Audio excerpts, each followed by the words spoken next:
님이랑 갔다가 세 차례 빠꾸 맞았거든요. 줄이 너무 길어서. 근데 지난주죠. 이번 주 말고 지난주에 갔는데 줄이 없는 거예요. 그래서 들어갔는데 몇 자리 많이 비어 있더라고요. 그래서 깜짝 놀라서 왜 그런가 했더니 축구 보느라고 다들 집에서 안 나오는 거예요. 근데 어제도 아내와 함께 점심 식사를 하러 갔는데 마찬가지로 식당이 한산하더라고요. 그만큼 지금 월드컵 경기를 다들 열심히 보고 있다라는 생각이 되어졌습니다. 올해는 특별히 북중미 월드컵이죠. 미국에서도 또 진행이 되다 보니까 저도 또 관심을 갖고 보게 되는데 여러분들 그 북중미 월드컵이 어느 지역에서 열리는지 다 아시죠? 도시들 다 아시죠? 그 중에 캔사스리 있는 거 보셨습니까? 못 보셨어요? 지도에 보시면 캔사스리가 있어요. 사실 저는 깜짝 놀랐어요. 이 월드컵을 할 수 있는 규모의 도시가 아닙니다. 쉽게 얘기하면 서울, 부산, 대구 뭐 이렇게 큰 도시들 사이 캔사스시티는 원주 같은 도시예요. 그런데 거기에서 이 전 세계적인 월드컵을 한다라고 하는 것에 너무도 놀랐고 지난번에 아르헨티나 경기를 이곳에서 했습니다. 그래서 많은 한국 분들이 아마 가서 보지 않았을까라는 생각이 되어집니다. 이 축구라고 하는 것이 그만큼 점점 이제 미국도 캐나다도 많이 수준들이 올라가는 것을 보게 됩니다. 처럼 축구는요 온 세계를 하나로 묶어버려요. 그죠? 그리고 사람들로 하여금 정말로 이기면 어떻습니까? 막 신이 나고 정말로 기분이 좋은데 엊그제와 같이 아쉽게 져버리면 하루 종일 풀이 죽어 있어요. 내가 진 것도 아닌데 왜 이렇게 힘이 빠지는지 그런 경험들을 우리가 하게 되는 것을 보게 됩니다. 예전 2002 월드컵 때만큼은 아닙니다만 여전히 요즘도 한국 사람들을 표현하자면 이 축구와 함께 죽고 사는 게 아닌가라는 생각이 되어집니다. 심지어 시차가 다른 그러한 때에도 한국 사람들은 열심히 이렇게 축구를 보게 됩니다. 요즘 윤성이도요 집에 와서 잘 안 자려 그래요. 우사 가서 부모님과 함께 자려고 했는데 그 이유가 축구를 신나게 볼 수가 있어서 축구를 잘하지는 못하지만 열심히 보고 윤성아 오늘 아침에도 축구 경기가 있었잖아요. 꼬박꼬박 다 챙겨봐요. 그래서 오늘 아침에 어떻게 됐어? 아빠 독일이 1대0으로 이겼어. 다 얘기를 해주는데 중계를 해줍니다. 그만큼 남녀노소 그렇게 열심히 축구에 빠져 있습니다. 아이들도 얘기를 들어보니까요 올림픽 때는 학교에서 함께 시청했다는 얘기를 못 들어봤어요. 근데 최근에는 이번 두 차례의 경기는 교실에서 혹은 체육관에서 함께 보면서 그렇게 응원했다고 이야기할 정도로 아주 열의들이 대단한 것을 보게 됩니다. 저는 오늘 로마서의 말씀을 보면서요 우리 그리스도인의 삶은요 마치 이 월드컵 시즌에 축구를 대하는 자세와 같아야 하지 않을까라는 생각이 되어집니다. 지금 전 세계인들이요 축구와 함께 살고 축구와 함께 죽는다면 오늘 사도 바울이 우리에게 전하는 메시지는요 그리고 바라고 소망하는 것은 전 세계인들이 그리스도와 함께 죽고 그리스도와 함께 사는 것임을 잊지 마시길 바랍니다. 제가 AI에게 한번 얘기를 해봤어요. 이렇게 축구에 열광하는 게 아니라 거기에 예수님의 상을 넣어서 이렇게 한번 전 국가 대표들을 넣어서 해줘 했더니 이렇게 만들어 주더라고요. 그래서 함께 저 스타디움은 캔사스시티에 있는 스타디움이에요. 그래서 몇 가지 이렇게 하니까 금방 뚝딱 이렇게 만들어내더라고요. 정말로 전 세계인들이 이 축구에 열광하듯이 예수님께 열광하면 얼마나 좋을까. 정말로 예수 그리스도의 그 삶과 그 죽음과 그 부활을 우리가 함께 묵상하면서 정말로 계속해서 그렇게 하나로 똘똘 뭉쳐서 하나님의 나라를 열망하고 힘을 합쳐서 일을 해 나간다면 아마 지금보다 더 나은 세상 또 하나님이 보시기에 훨씬 더 아름다운 세상이 아닐까라는 생각이 되어집니다. 그동안 얼마나 많은 전쟁과 분열과 그 아픔들이 있었습니까? 그러나 이렇게 축구로 다시 하나가 되듯 이것이 축구로 하나가 되는 것이 아니라 예수 그리스도로 우리가 하나가 된다면 얼마나 하나님이 보시기에 아름다울까라는 생각이 되어졌습니다. 오늘 사도 바울은요, 우리 그리스도인들은 예수로 죽고 예수로 살아야 된다라고 그렇게 강조하고 있는 것을 보게 됩니다. 오늘 본문 말씀 1절 2절 말씀은 이렇게 시작합니다. 우리 함께 다 같이 읽어보겠습니다. 1절 2절입니다. 시작. 그런즉 우리가 무슨 말을 하리요? 은혜를 더하게 하려고 죄에 거하겠느냐? 그럴 수 없느니라. 죄에 대하여 죽은 우리가 어찌 그 가운데 더 살리요? 아멘. 우리가 그리스도인으로 이 땅을 살아간다라고 하는 것은요, 우리가 너무도 익히 잘 알고 있는 말입니다만 죄로부터 먼저 죽어지는 삶이어야 되는 것을 보게 됩니다. 우리가 세례를 받는다라고 하는 의미는 뭡니까? 내가 죽는 거예요. 그리고 다시 살아나는 겁니다. 그런데 사실 우리는요, 그동안 과연 나는 죄로부터 죽어져 있는가라는 생각을 해보기를 원합니다. 어떤 분들은요, 죄가 많으면 하나님의 은혜가 더 커. 그래서 그 죄를 계속 놔두는 분들이 계세요. 또 어떤 목사님들은요, 자신이 지었던 죄들을, 예전에 지었던 그러한 죄들을 간증을 이야기를 하는데 사실은 죄를 안 짓고 그렇게 살았으면 훨씬 더 좋았겠죠. 그러나 어쩔 때는요, 때로는요, 우리가 어떤 생각을 갖게 되냐면 죄를 크게 지었기 때문에 하나님이 더 크게 용서하셔서 더 그 은혜가 넘쳐난다라고 그렇게 착각할 때가 있는 것을 보게 됩니다. 죄를 안 지으면 훨씬 좋겠지만 어쩔 수 없이 우리는 누구나 다 죄의 속박으로부터 벗어나기 힘들기 때문에 하나님의 은혜가 필요한 것을 보게 됩니다. 그 용서의 하나님이 우리에겐 필요한 것이죠. 그러나 우리가 하나님으로부터 용서받을 필요가 없을 정도로 그렇게 착하고 선하게 살면 더더욱 좋겠죠.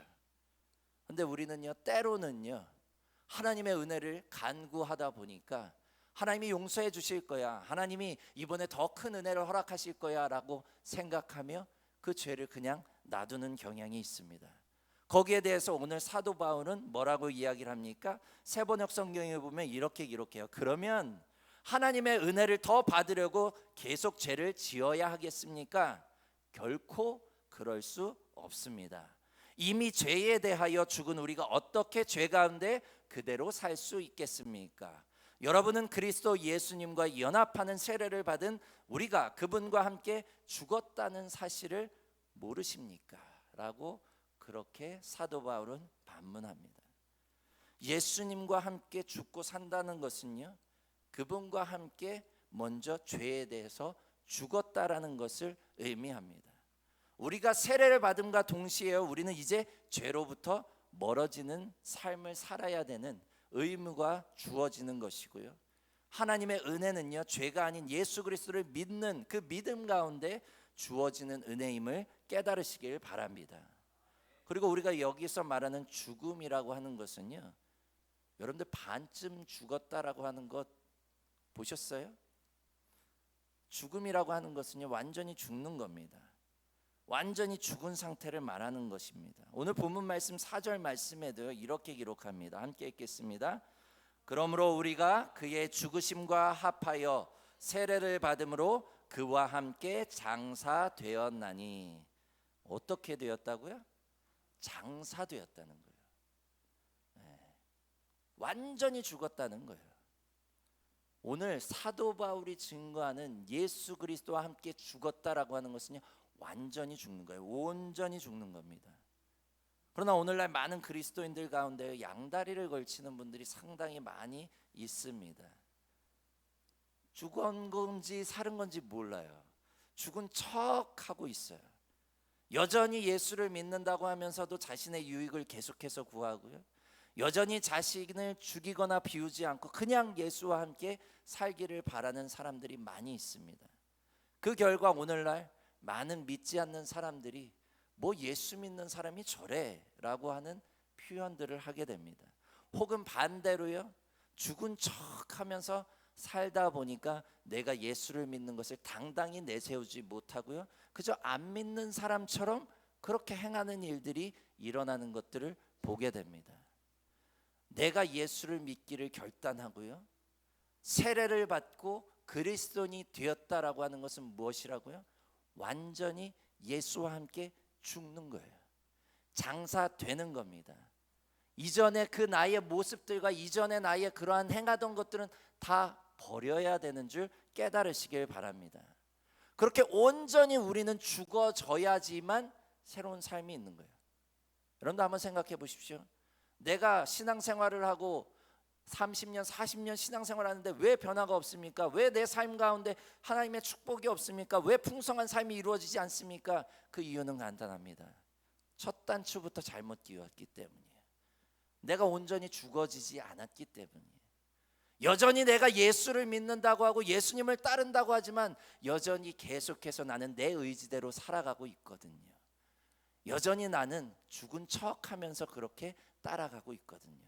열심히 하나님께 예배하는 척하면서 그렇게 살아가고 있기 때문에 우리는 그와 같은 풍성한 삶을 누리지 못하는 줄 깨달으시길 바랍니다. 여전히 우리는요, 무언가 내 살궁리를 하고 있어요. 무언가 내가 이루고자 하는 것들을 하고 있어요. 그러나 오늘 말씀에 사도 바울은 이야기합니다. 예수와 함께 죽고 그와 함께 장사되어야 한다. 온전히 묻혀야 된다는 거예요. 그래서 내가 없어져야 된다는 거예요. 그리스도인들에게는요, 이런 표현이 어울리지 않습니다. 나는 원래 이렇게 태어났어. 나는 원래 성격이 이 모양이야. 나는 원래 쉽게 변하지 않아. 이런 말은 그리스도인들에게 해당되지 않아요. 이런 말을 여전히 한다라고 하는 것은요, 난 여전히 죽지 않았어. 나는 여전히 예수와 함께 장사되지 않았어라고 하는 그러한 반문인 줄 깨달으시길 바랍니다. 그리스도와 함께 온전히 살려면요, 하나님의 백성이 되려면요, 먼저 우리는 그리스도와 함께 온전히 죽어져야 함을 믿으시길 바랍니다. 그렇게 그리스도와 함께 온전히 죽는 자만이 어떻게 된다고요? 온전히 살아나는 거예요. 오늘 본문 말씀 8절 말씀 다 함께 읽어보겠습니다. 시작. 만일 우리가 그리스도와 함께 죽었으면 또한 그와 함께 살 줄을 믿노니. 우리가 죽어야 되는 이유가 있어요. 그것은 살기 위해서요. 여전히 죽지 못하는 분들은요, 살만하니까 그러신 거예요. 여전히 하나님 안에서 그리스도 안에서 내가 온전히 죽어지지 않는 사람들은요, 그만큼 내가 지금 삶이 너무 살만하니까 내 힘으로도 다 되니까 그러고 있는 겁니다. 그리스도인의 삶은요, 그리스도와 함께 십자가의 죽음으로 끝나는 삶이 아닙니다. 우리의 최종 목적은 뭐라고요? 살기 위해서요. 그리스도와 함께 온전히 살기 위해. 우리가 그리스도인이 된다라고 하는 것은요, 죄로부터 죽어지고 날마다 죄를 회개하는 삶으로 끝나는 것이 아닙니다. 그렇게 온전히 그리스도와 함께 죽어졌다면 이제 어떻게 해야 된다고요? 다시 살아나야 돼요. 새로운 하나님의 형상으로 다시 태어나야 하는 줄 믿으시길 바랍니다. 그래서 예수를 제대로 믿는 사람들은요, 삶 가운데 늘 감사와 기쁨이 넘쳐나게 되는 것을 보게 됩니다. 여러분 한번 생각해 보십시오. 어떤 질병으로 인해서 이제 3개월밖에 못 산다는 의사의 판단이 있었어요. 그런데 기적적으로 기도하는 가운데 깨끗함을 받고 건강한 삶을 영위할 기회가 다시 한번 생겼다면 그 사람은 어떻게 하겠습니까? 아마 기뻐서 날뛰겠죠. 늘 새로운 삶을 내게 주신 그 하나님께 감사하면서 살아가겠죠. 성경에서 예수께 나와서 고침받은 사람들을 보십시오. 기뻐 뛰면서 감사하며 어떻게 합니까? 세상 사람들에게 복음을 전하죠. 신나서 돌아다니죠. 예수님을 전했습니다. 오늘 말씀, 여러분 그저 남 이야기 하듯이 그렇게 생각하지 마시길 바랍니다. 우리가 예수와 함께 진정으로 죽었다가 다시 살아나면 이와 같은 일이 우리 가운데 있어야 돼요. 내가 온전히 죽었다가 예수와 함께 예수를 믿음으로 다시 살아났다면 정말로 그 기쁨과 감사가 날마다 우리의 삶 가운데 넘쳐나야 되는 줄 깨달으시길 바랍니다. 그렇게 다시 살아난 사람이 여전히 고통과 절망 가운데 슬픔 가운데 괴로워하면 되겠습니까? 그러한 사람에게는요 늘 기쁨과 감사와 찬양과 소망이 넘쳐나게 되는 줄 믿으시길 바랍니다. 오늘 사도 바울은 이렇게 기록합니다. 11절 말씀해 보면요, 이와 같이 너희도 너희 자신을 죄에 대하여 죽은 자요 그리스도 예수 안에서 하나님께 대하여는 살아있는 자로 여길지어다. 아멘. 여기서 우리가 눈여겨보아야 할 점은요, 사도 바울은요 너희는 살아있는 자다라고 그렇게 선포하지 않았어요. 살아있는 자로 여기라라고 기록하고 있죠. 영어 성경에 보면 Consider yourselves. 너희 자신을 이렇게 여기라는 거예요. 여긴다는 건 뭡니까? 스스로 그렇게 생각한다는 거예요. 다시 말하면 내가 어떤 사람인지 아무리 누가 말해주고 아무리 성경에서 가르친다고 해도 내가 그것을 받아들이고 내가 그것을 그렇게 믿지 않으면 그것이 안 된다라는 거예요. 무슨 얘기입니까? 아무리 의사가 이제 병이 나았다고 해도 스스로 불안해하고 염려하는 사람들은 어떻게 합니까? 다른 병원을 찾아가요. 다른 의사를 찾아갑니다. 계속해서 그렇게 불안과 염려를 가지고 건강하지만 살아갑니다. 마찬가지로 아무리 예수를 믿어서 이제 너는 죄 사함을 받았다, 너는 구원을 받은 백성으로 새 생명을 갖고 이 땅에서 살아가라고 성경이 가르치지만 내가 여전히 불안해하고 염려하고 여전히 믿지 않으면 어떻게 합니까? 계속해서 우리는 세상의 것들을 보험 삼아서 자꾸 들으려고 해요. 옛사람을 그대로 계속 간직한 채 살아가려고 합니다. 결국엔 무엇이 문제입니까? 우리의 믿음의 문제예요. 하나님께서 그렇게 말씀하시고 성경이 그렇게 계속해서 선포하고 있는데 내 스스로 여전히 나 자신을 죽었다가 다시 살아난 사람으로 여기지 않고 있지는 않습니까? 믿음은요 나 스스로를 지금 어디에 두느냐에 따라서 판가름이 납니다. 나를 어떻게 여기느냐에 따라서 삶이 좌우됩니다. 세상은요 계속해서 우리를 불안하고 염려하게 만듭니다. 그래서 우리더러 더 많은 힘을 가지고 더 많은 돈을 벌라고 모으라고 그렇게 말합니다. 그러나 예수께서 말씀하십니다. 수고하고 무거운 짐진 자들아 다 내게로 오라, 내가 너희를 쉬게 하리라. 주님께 오라고 말씀하세요. 내게 배우라, 그러면 너희가 마음이 쉼을 얻으리라. 나의 멍에는 가볍고 쉽다라고 아무리 그렇게 예수께서 말씀하지만 우리 스스로 여전히 죄의 종로를 타고 있지는 않습니까? 사랑하는 성도 여러분, 예수와 함께 십자가에 옛사람을 못 박았으면, 장사시켰으면 우리는 예수와 함께 부활하여서 이제 산 소망을 가지고 살아가면 되는 것입니다. 그런데 여전히 뭐가 그렇게 불안하십니까? 뭐가 염려가 많습니까? 뭐가 그렇게 슬프고 뭐가 그렇게 두렵습니까? 오늘 사도 바울은 이야기합니다. 너희 스스로를 산자로 여기라. 거친 풍랑이 몰아치는 그러한 상황 속에서도 우리가 정말로 그 부활의 산 소망을 가지고 살아가는 자들은요, 그 위기에 처한 배에서도 내 주를 가까이 하게 함은 찬양을 하며 함께 고요하게 찬양을 드리며 하나님께 감사했던 이 모라비안 성도들과 같이 우리는 요동하지 않아요. 그 어려움과 환난 가운데서도 믿음을 잃지 않고 산 소망 가운데로 하나님을 찬양하며 나아가게 되는 줄 믿으시길 바랍니다. 그것이 우리가 예수를 믿음으로 누리게 되는 축복이에요. 그 어떤 축복이 아닙니다. 많은 물질적인 축복, 건강의 축복, 이것이 축복이 아니에요. 그 어떤과 환난 가운데서도 우리가 평온하게 하나님만 바라볼 수 있는 것이 바로 축복입니다. 내 아이가 어떠한 상황에 놓이든지 어떠한 길을 가든지 나와 반대의 그러한 모습을 갖고 있다 할지라도 평온하게 하나님께 모든 것을 올려드리고 나아갈 수 있는 것이 축복 아닙니까? 우리에게 축복은요 그러한 것이에요. 소망 되시는 예수 그리스도를 바라보며 그 가운데 하나님의 은혜와 축복을 누리는 저와 여러분이 되시길 주님의 이름으로 부탁을 드립니다. 마지막으로 그리스도와 함께 죽고 산다는 것은요 은혜 가운데 사는 것임을 잊지 마시길 바랍니다.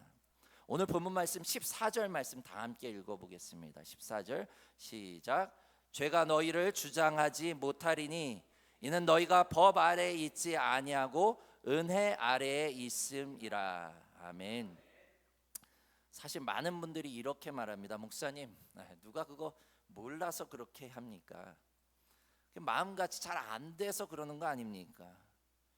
누가 하루하루 기쁨과 감사로 살고 싶지 않아서 그렇습니까? 그저 하루하루 먹고 사는 문제로 씨름하고 또 이런저런 문제들이 나를 힘들게 하니까 나도 모르게 또 감사와 기쁨은 온데간데 없어지고 불평과 불만, 절망만이 다가오는 거 아닙니까?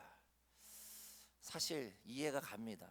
저도 목회자로서 이렇게 있지만 저도 여러 가지 우여곡절을 겪으면서 때로는요 정말로 시련이 다가오고 나를 힘들게 하는 그런 상황들이 있을 때 삐딱할 때가 있어요.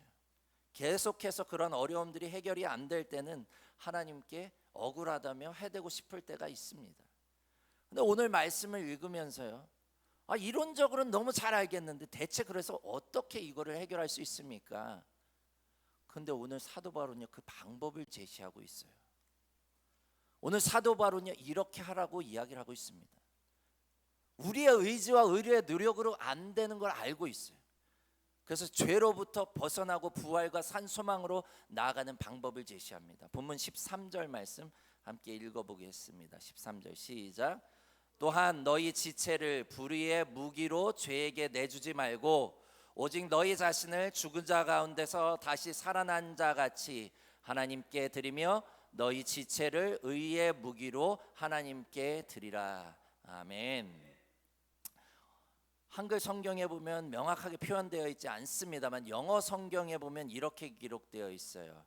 죄의 나를 그렇게 내주지 말고 instead present yourselves to God. 하나님께 나 자신을 present 하라는 거예요. 드러내라는 거예요. 보여드리라는 거예요. 쉽죠? 어려운 거 아닙니다.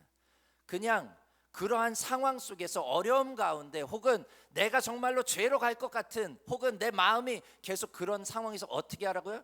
그냥 하나님 앞에 쓰라는 거예요. 하나님 앞에 나를 보여드리라는 거예요. 그러면 그 죄된 모습들이 사그러든다는 겁니다. 왜 그렇습니까? 하나님 거룩하시고 온전하신 분이기 때문에 그 하나님의 능력이 나의 죄를 몰아낸다는 거예요. 너 자신을 하나님 앞에 드러내라.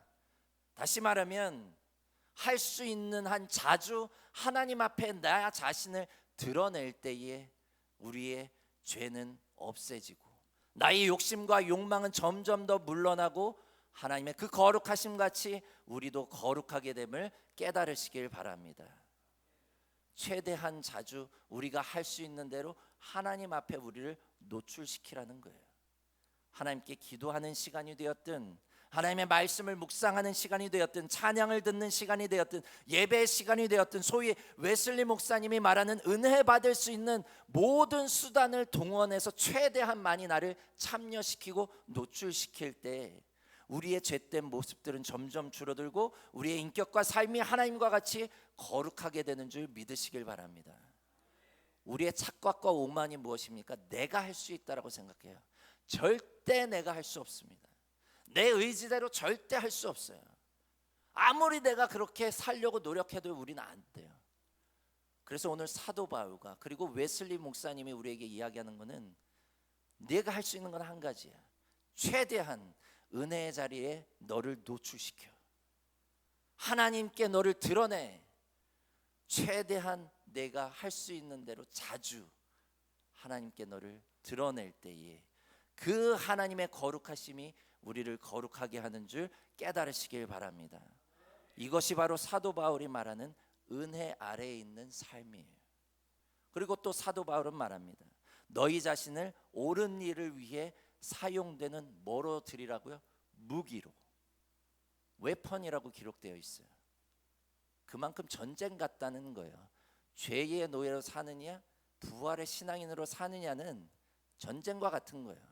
그래서 사도 바울은 그것을 무기로 표현합니다. 나의 몸이 무기가 될 수 있다는 거예요. 죄의 무기로 사용되느냐 하나님의 옳은 일을 행하는 데에 무기로 사용되느냐. 오늘 사도 바울은 이야기합니다.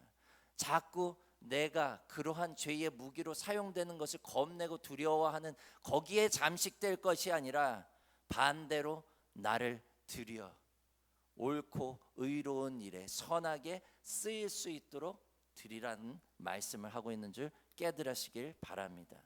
우리의 시간을, 우리의 노력을, 우리의 물질을 선하고 의로운 일에 쓰임 받게 드릴 때에 우리는 그리스도와 함께 감사와 기쁨을 누리는 삶으로 변화되는 줄 믿으시길 바랍니다. 하나님의 은혜는요, 그저 받는 것으로 끝나서는 안 됩니다. 우리는 은혜 안에서 살아야 돼요. 은혜가 넘쳐나야 됩니다. 그래야 우리의 인격과 삶이 더욱더 풍성해지고 하나님의 은혜는 더욱더 자라나게 되는 줄 믿으시길 바랍니다. 사랑하는 성도 여러분, 예수와 함께 먼저 철저하게 죽으십시오. 그리고 이제 예수와 함께 다시 살아나십시오. 그리고 그 살아난 은혜를 가지고 이제 은혜 안에서 풍성히 하나님의 은혜를 누리며 늘 매일매일의 삶이 감사와 기쁨이 넘쳐나는 삶이 되길 주님의 이름으로 축원합니다.